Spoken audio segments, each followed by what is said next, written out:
সৈয়দপুর দ্বিতীয় খণ্ডে ঈদ উল ফিতর উৎসব পালন করা হলো মঙ্গলবার। এদিন সকালে ইসলাম ধর্মাবলম্বীরা উত্তর বারেকনগর হাজী জহুর উদ্দিন মজুমদার ঈদগাহে উপস্থিত হয়ে নামাজ পাঠ করেন। সেখানে নামাজ পাঠ করান মৌলানা এবাদুল্লাহ বরভূঁইয়া।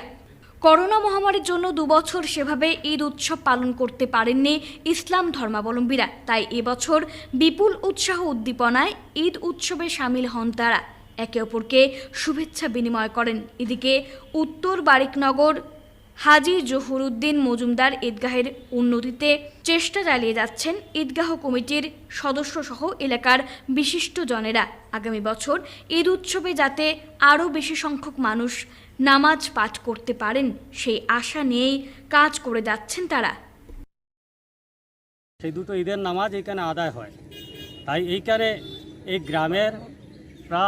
গ্রামের এবং এন্টার জিপি থেকে অনেক মানুষ এখানে সমাগত হয়ে ঈদের নামাজ অনুষ্ঠিত হয়। এইবারও আমাদের নামাজটা অনুষ্ঠিত হয়েছে খুব সুন্দর মতো, কোনো অসুবিধা হয় নাই। তাই আমরা সবার সহযোগিতা কামনা করি যাতে আগামীতে নামাজটা আর সুন্দরভাবে আমাদের হয়। করোনা ছিল, করোনার সময় আমরা নামাজ আদায় করতে পারি নাই, তাই সোশ্যাল ডিস্টেন্স মেনটেন রেখে আমাদের ঘরেই আমরা নামাজ আদায় করেছি।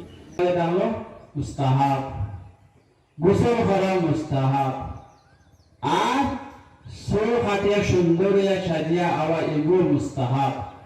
ঈদগাহ আপনারা যে সময় আইতা তবে দিয়া আইতা এগুলো এটা হলো মুস্তাহাব।